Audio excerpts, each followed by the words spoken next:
कितनी ज़रूरी है एक फॉरेनर के लिए रोमानिया में रहते हुए रोमानियन लैंग्वेज सीखना? रोमानिया में कुछ भी एक्सपेक्टेशंस के हिसाब से बिल्कुल भी नहीं है। रोमानिया में सैलरी आप एक्सपेक्ट करो ही मत, ठीक है। मतलब एक बंदा उसने रोमानियन लैंग्वेज सीख ली, उसकी सैलरी में फ़र्क आएगा? अस्सलाम वालेकुम नाज़रीन, आज की इस पॉडकास्ट में हम एक ऐसे गेस्ट को इंट्रोड्यूस करवा रहे हैं जो रोमानिया में 7 साल से मौजूद हैं। इनकी 7 साल की स्ट्रगल, रोमानिया में रोमानियन सिटीज़न के साथ शादी, ऑफ कोर्स इंडियन सिटीज़न है, फॉरेनर हैं, इसलिए मैंने इनको मदऊ किया। और इंडियन नेशनलिटी होल्डर के लिए रोमानिया में शादी करने का प्रोसेस क्या है, इसमें क्या डिफ़िकल्टीज़ पेश आ सकती हैं, कौन से डॉक्यूमेंट्स चाहिए, कितना टाइम लगता है, और दूसरा रोमानियन मार्केट में फ़ीमेल्स के लिए जॉब अपॉर्चुनिटीज़ क्या हैं, उस पर भी हम बात करेंगे क्योंकि इनका वेस्ट एक्सपीरियंस है, 3-4 कंपनीज़ में काम कर चुकी हैं। मेरे साथ हैं प्रिया। हाय प्रिया, कैसी हैं? मैं ठीक हूँ, आप? ज़बरदस्त, बढ़िया, thank you for coming. My pleasure.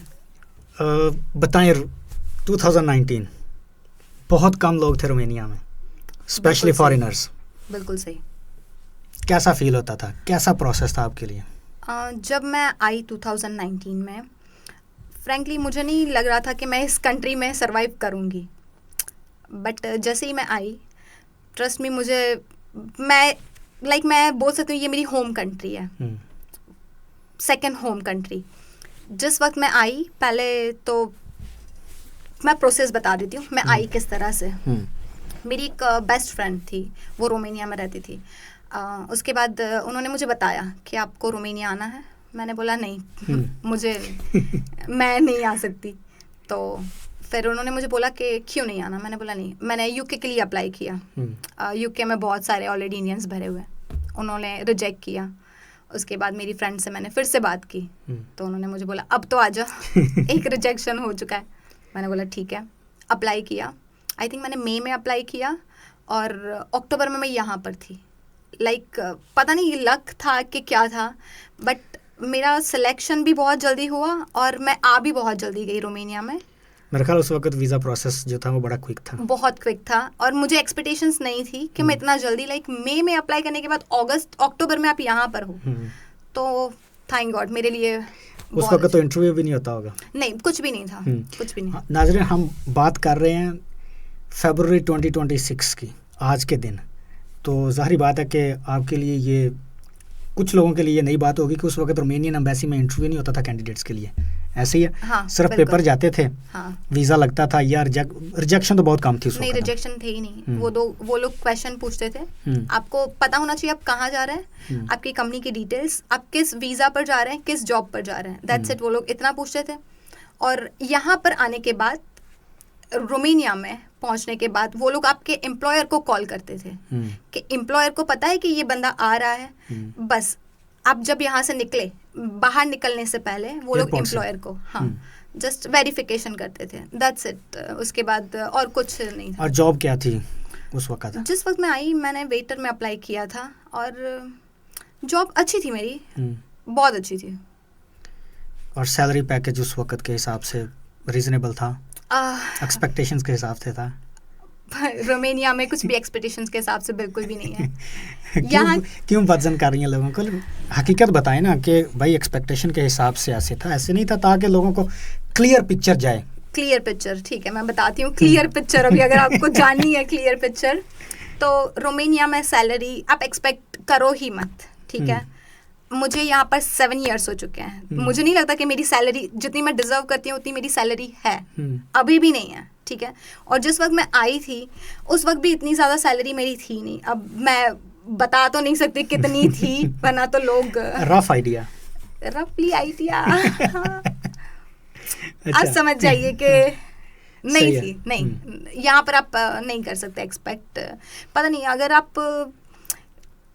Qualified jobs में आए हैं तो फिर आप सोच सकते हैं, बिकॉज बट मैं एक बात कहना चाहती हूँ कि रोमानिया में जो हमारी सैलरी है, जितनी रोमानियंस की है ना, आई थिंक उससे बेटर है हमारी सैलरी। ऐसे ही है। उसमें जो मेन पैकेज है ना, वो अकोमोडेशन और फूड के पैसों का आ जाता है। तो जो कि ये दोनों चीज़ें रोमानियन को नहीं मिलती, उनको सादा सैलरी मिलती है। तो मैं ये कहना चाहती हूँ, मैंने बेटर इसलिए कहा कि बहुत अच्छी थी, उसका रीज़न है कि हम अगर कंपैरिजन करें कि यहाँ के लोकल से, ठीक है, तो हम लोग फॉरेनर लोकल से हमें बेटर पैकेज मिल रहा है, तो इसलिए मैं बहुत हैप्पी थी कि हम कंप्लेन नहीं कर सकते, क्योंकि रोमेनियंस जो हैं वो हमें जितनी सैलरी है उसी सैलरी में वो लोग काम करते हैं, प्लस उन लोगों को रेंट पे करना पड़ता है, फूड का पे करना पड़ता है, यूटिलिटीज़ पे करनी पड़ती है, हमें ना ही फूड पे करना पड़ता है, ना ही अकोमोडेशन, ना ही यूटिलिटीज़, सो वो हमारे पैसे सीधे सीधे बच रहे हैं हम लोग। लेकिन रोमेनियन एम्प्लॉयर्स स्मार्टली खेलते हैं फॉरेनर्स के साथ, वो तो 8 घंटे की जॉब पे 10 घंटे काम लेते हैं 10 वो अपने पैसे पूरे कर लेते हैं। आपने 10 घंटे कुछ कम नहीं कहा एवरेज 10 घंटे ही है, कुछ कंपनीज हैं जो ज़्यादा करती हैं, बाकी नॉर्मली 10 घंटे ही है।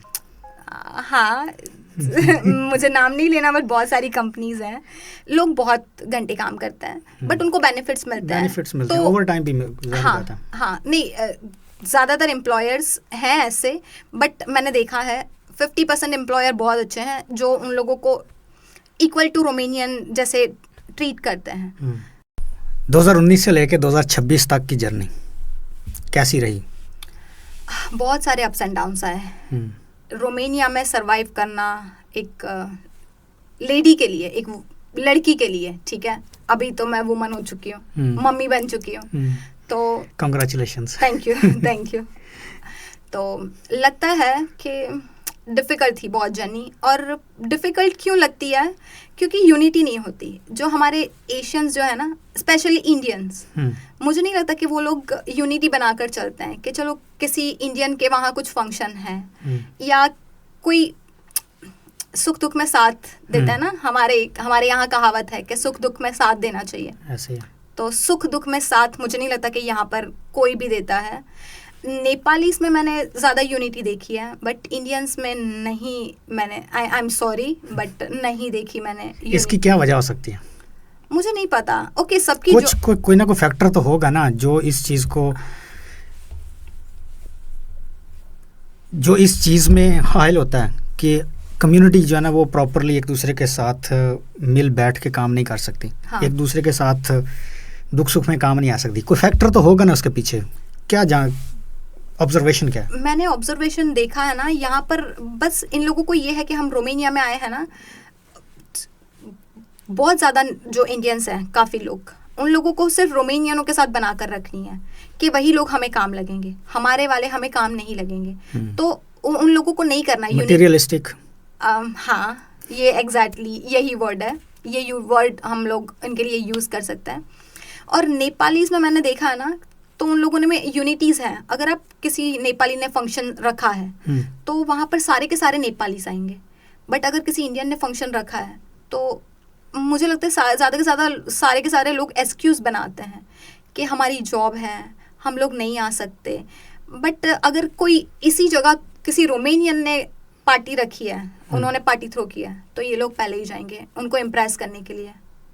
तो मुझे नहीं समझ में आता कि इन लोगों को, ये लोग क्यों ऐसा कर रहे हैं। इन लोगों को यूनिटी मेरे हिसाब से बनाकर रखनी चाहिए। हम लोग फॉरेन कंट्री में आए हैं, तो मुझे ऐसा लगता है कि हमें अपनों की ज़रूरत है, जैसे कि हमारी लैंग्वेज, हमारा खाना, हमारे लोग। ओके, मैं ये नहीं बोल रही कि यहाँ अभी मेरे रोमेनियंस के साथ ज़्यादा बनती है, मेरा उठना बैठना रोमेनियंस के साथ ज़्यादा है, बट अपना वाला तो अपना ही, वो फीलिंग आप किसी और के साथ नहीं शेयर कर सकते। नहीं कर सकते। तो इन 7 सालों में कितनी जॉब्स चेंज की? मैंने इन 7 सालों में 3 जॉब चेंज की। सेम डोमेन में? Yes. Every time waitress? Yes, every time waitress, या यस। अगर आपको फील हुआ कि जॉब में पोटेंशियल नहीं है, सॉरी, क्योंकि स्किल्ड जॉब नहीं है, इसमें पोटेंशियल नहीं है कि ये मेरी सैलरी जो है ना वो इंक्रीज़ कर सके, चेंज क्यों नहीं की? चेंज बिकॉज मुझे ऐसा लगता है कि मैंने ग्रो किया हुआ है। मुझे लैंग्वेज नहीं आ रही थी, मैंने लैंग्वेज सीखा। और वेट्रेस में आप ग्रो कर सकते हैं, वो डिपेंड करता है आप पर। ओके, सैलरी है, बट सैलरी के अलावा आप टिप्स में भी अच्छे खासे पैसे कमा सकते हैं, वो आप पर डिपेंड करता है। मुझे ऐसा लगा कि मैं इसी में ग्रो कर रही हूँ, और टचवुड मैंने ग्रो किया, तो इसलिए मैंने चेंज करने का नहीं सोचा, और उसके बाद मैंने फैमिली शुरू कर दी। तो इसलिए आपके लिए वो ज़रूरी हो गया कि उसी जॉब के साथ हाँ जी। स्टिक करें। हाँ जी, हाँ जी। जो फॉरेनर 2019 में आए, हम्म, अब तो वीज़ा प्रोसेस थोड़ा डिफ़िकल्ट हो गया, एक स्ट्रिक्ट इंटरव्यू होता है एम्बेसीज में। हाँ जी। इंडियंस में जितने भी फॉरेनर्स हैं सब एक ठीक ठाक हैवी इंटरव्यू के थ्रू आते हैं। हाँ जी। सिलेक्शन डिफ़िकल्ट हो गई है हाँ वीज़े के लिए लोग। हाँ जी, बिल्कुल अभी भी वर्थ करता है कि लोग अप्लाई करें रोमेनियन वीज़ा? बिल्कुल। मुझे ऐसा लगता है कि रोमेनियन जब जैसे इंडियंस जितने भी व्हाटएवर एशियंस आते हैं, मुझे लगता है ये लोग एक्सेप्ट करते हैं उन लोगों को, सॉरी बट एक्सेप्ट करते हैं। आप दूसरी कंट्री में देख लीजिए, फ्रांस है, जर्मनी है, मुझे नहीं लगता कि रोमेनियन जैसे एक्सेप्ट करते हैं लोगों को। और रोमेनिया इंडिया से मच बेटर है, हमें उतनी ही सैलरी मिलती है जितनी रोमेनियंस को मिलती है, इक्वली ट्रीट करते हैं। ओके हमारे आवर्स ज़्यादा हैं बट ज़रूरी नहीं है हर एम्प्लॉयर इस तरह से ही काम करता है, नहीं। कुछ कुछ एम्प्लॉयर्स हैं, जैसे मेरी कंपनी में मैं एग्जांपल देती हूँ, हमें हम लोग सेम काम करते हैं, हमारी सैलरी उनसे थोड़ी ज़्यादा है, प्लस हमें अकोमोडेशन मिल रहा था। अभी तो हमारा खुद का घर है, तो हमें अकोमोडेशन मिल रहा था, हमें फूड मिल रहा था, कूपन्स मिल रहे थे। तो मुझे ऐसा लगता है कि मेरी कंपनी ने कभी ऐसा नहीं देखा कि नहीं रोमेनियन को कम फेवरिज्म नहीं है, कम घंटे काम करें और इंडियंस के लिए नहीं, इक्वल था। इसलिए मैं ब्लेस्ड थी कि मुझे इस कंपनी में, इसलिए मैं कोई भी कंपनी क्यों नहीं चेंज करता, बिकॉज अगर आपको अच्छा मिल रहा है तो आप नहीं चेंज करेंगे ना। और मुझे प्रमोशंस भी मिले, ऐसा नहीं था कि भाई उन लोगों ने ऐसे ही सोचा कि रोमेनियन नहीं, जैसे रोमेनियन को चांसेस मिलते हैं वैसे ही मेरी कंपनी ने, उन लोगों ने कभी ये नहीं सोचा ये एशियन है हम लोगों को रोमेनियन को चांस देना है, इनको नहीं देना, नहीं। मुझे ऐसा लगता है कि मेरी कंपनी में मेरे अलावा दूसरे भी एशियन हैं, उनको भी 5-6 साल हो चुके हैं, सेम उनका भी आई थिंक यही पर्सपेक्टिव होगा कि हमारी कंपनी ग्रो करवाती है लोगों को। अभी जिक्र किया कि रोमेनियन लैंग्वेज सीखना पड़ी, हाँ। कितनी ज़रूरी है एक फॉरेनर के लिए रोमेनिया में रहते हुए रोमेनियन लैंग्वेज सीखना? बहुत ज़रूरी है, बहुत ज़रूरी है। इंडिया में मैं गुजरात से हूँ, अगर आप गुजरात में गुजराती नहीं बात करेंगे ना तो वो ओके आप हिंदी में बात कर सकते हैं, बट ज़्यादातर लोग गुजराती में ही बात करेंगे, ठीक है। अगर आपको गुजरात में गुजराती नहीं आती ना तो आपका मतलब नहीं है, आपको सीखना पड़ेगा। उसी तरह से अगर आप रोमेनिया में रह रहे हैं, इंडिया में ओके हर स्टेट की आप लैंग्वेज नहीं सीख सकते, बट जहाँ रह रहे हैं वहाँ की, और रोमेनिया में लकीली एक ही लैंग्वेज है पूरे रोमेनिया में। हमारे इंडिया जैसा नहीं है, हमारे इंडिया में 21 लैंग्वेजेस है, जैसे जैसे स्टेट है वैसे। तो मुझे ऐसा लगता है कि रोमेनियन लैंग्वेज सीखनी चाहिए, और लोग आपकी हेल्प भी करते हैं। जब मैं सीख रही थी उन लोगों ने मेरी बहुत हेल्प की, जैसे एक वर्ड मुझे नहीं आ रहा, वो लोग मुझे 10 बार एक्सप्लेन करते थे, नहीं प्रिया ऐसे नहीं, और प्रोनाउंसिएशन के साथ आप क्लियर बोलो। तो मुझे ऐसा लगता है कि रोमेनियंस बहुत हेल्पफुल है, आपकी बहुत हेल्प करते हैं। फॉर एग्जांपल एक बंदा उसने रोमेनियन लैंग्वेज सीख ली, उसकी सैलरी में फ़र्क आएगा? यहाँ बहुत बड़ा फ़र्क आएगा। उसमें कौन सा ऐसा फैक्टर ऐड हो जाता है कि उसकी सैलरी इंक्रीज कर दी जाती है? आप कम्युनिकेशन कर सकते हैं। जैसे एग्जांपल मैं वेटर हूँ, ठीक है, अब रोमेनियन आए, अगर मुझे रोमेनियन नहीं आती तो मैं कम्युनिकेशन कैसे करूँगी, मुझे दूसरे को पास आउट करना पड़ेगा ना। और अगर उनके साथ ही मैं ट्राई करूँगी कि मुझे रोमेनियन आती है, वो लोग पहली बात कि वो बहुत खुश हो जाते हैं कि ये लोग हमारी लैंग्वेज में बात कर रहे हैं, बहुत ही ज़्यादा। मेरे को ऐसे क्लाइंट मिले हैं जो लोग मेरे साथ पिक्चर खींचकर, फोटोज़ खींचकर कि ये वेटर है, ये हमें सर्व कर रही है और ये रोमेनियन में बात करती है, फ़ोटोज़ खींचकर अपनी फैमिलीज़ को भेजते हैं। तो मुझे ऐसा लगता है कि अगर आप रोमेनियन में उनकी लैंग्वेज में बात कर रहे हो, वो लोग बहुत हैप्पी होते हैं, अपनाहट फील होती है उनको। हाँ बिल्कुल। मैं अक्सर लड़कों को, जो मेरे दोस्त हैं, उनको एग्जांपल देता हूँ। फॉर एग्जांपल एक फॉरेनर हमारे मुल्क में आता है, हाँ जी, डजंट मैटर कि वो एक ब्रोकन पंजाबी बोले या उर्दू बोले, बिल्कुल सही है। कुछ लोग सोशल मीडिया पे काम भी कर रहे हैं, आपने भी देखा होगा, इंडिया में भी और पाकिस्तान में भी फॉरेनर्स हैं, ब्लैक लोग हैं या ब्लैक कम्युनिटी के लोग हैं। जब वो लैंग्वेज बोलते हैं तो एक अलग सी अट्रैक्शन उनके साथ फील होती है। डजंट मैटर कि वो एक डिफरेंट नेशनलिटी से हैं, लेकिन फील होता है कि यार ये चाहे ब्रोकन बोल रहा है लेकिन ट्राई कर रहा है और अच्छा फील होता है। तो इसीलिए जब भाई मैं एक बार ना एम्बेसी गया इंटरव्यू के लिए, रोमेनियन एम्बेसी में, तो मुझे 5-6 साल हो गए थे रोमेनिया में रहते हुए, मुझे स्कोप चेंज करना था स्टूडेंट से वर्क का। तो काउंसलर मुझे कहता कब से, मैंने बोला मुझे 5-6 साल हो गए रोमेनिया में। कहता रोमेनियन आती है? मैं इंग्लिश में बात कर रहा था उससे। मैंने बोला आती है, थोड़ी बहुत आती है। तो कहता मेरे साथ रोमेनियन में बात करो। ओके। मुझे जितनी भी ब्रोकन रोमेनियन आती थी मैंने ना उसके साथ बोलना शुरू कर दी। जो मुझे क्वेश्चन करता था मैं रोमेनियन में जवाब दे देता था। वो इतना खुश हुआ, मुझे कहता कि मेरी हॉलीडेज स्टार्ट हो रही हैं। हाँ। सही है।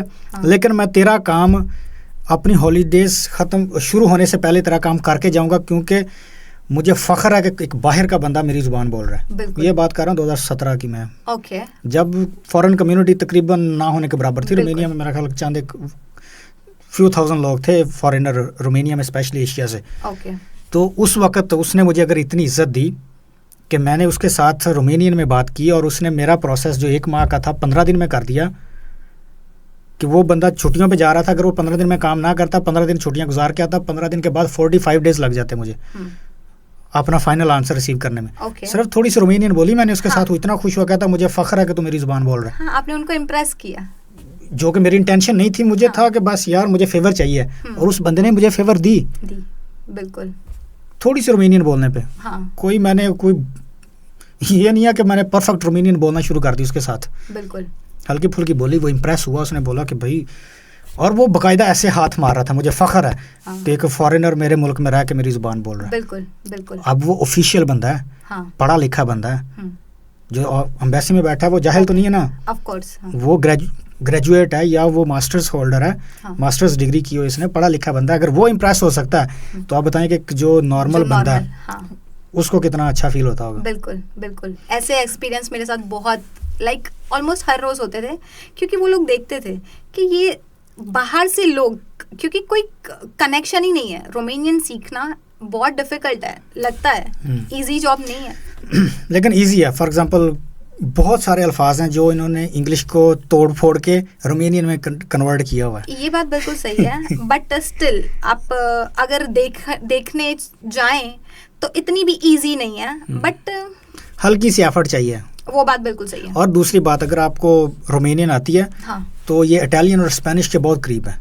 तो अगर कभी भी ये बंदे का जाना हो इटली में या स्पेन में, तो आप लोगों की बातें जो है ना वो कर रहे हैं, वो सुन के समझ सकते हैं कि यार ये कहना चाह रहे हैं। बिल्कुल सही बात है। अगर आपको रोमेनियन आती हो तो आपको स्पेनिश और इटालियन आना परफेक्ट जरूरी नहीं है। आप 3-4 माह के अंदर उनकी जुबान सीख सकते हैं। इतनी जो है ना ये सिमिलर लैंग्वेज है उनके साथ। हाँ बिल्कुल सही बात है।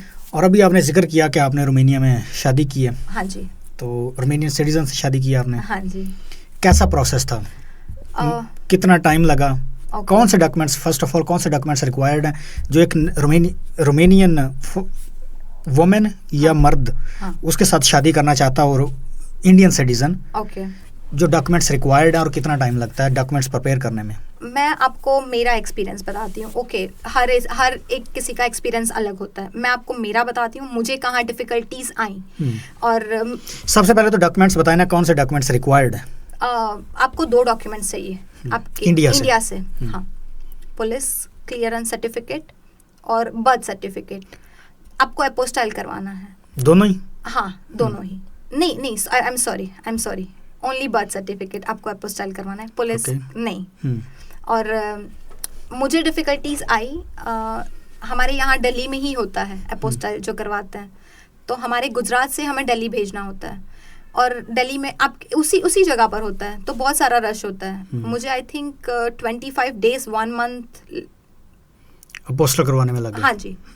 उसके बाद वहाँ से वो लोग यहाँ कुरियर करते हैं दोनों डॉक्यूमेंट्स, पुलिस क्लियरेंस सर्टिफिकेट, हाँ जी, और बर्थ सर्टिफिकेट। हाँ जी। और प्रोसेस हमारे लिए डिफ़िकल्ट नहीं था, बिकॉज मेरे हस्बैंड रोमेनियन नेशनल। हाँ, और उनको प्रोसेस बहुत अच्छी तरह से पता था, इसलिए हमारे केस में मुझे इतना डिफ़िकल्टी नहीं हुआ, मुझे कुछ हेडेक ही नहीं हुआ। और जब अपोस्टल करवाए और सुपर लीगलाइजारे जो रोमेनियन में बोलते हैं, सुपर लीगलाइजेशन, हाँ जी, जो एम्बेसी से करवाते हैं, वो करवाना ज़रूरी थी या नहीं? आपके वो डॉक्यूमेंट्स जो इंडिया से आए थे? वो डिपेंड करता है आपके केस पर। मेरे केस में मुझे ज़रूरत नहीं पड़ी, क्योंकि मैं काफ़ी टाइम से यहाँ रहती हूँ, मुझे 7 ईयर्स हो चुके हैं। बट वो डिपेंड करता है कि एम्बेसी पर वो लोग कैसे रिएक्ट करते हैं।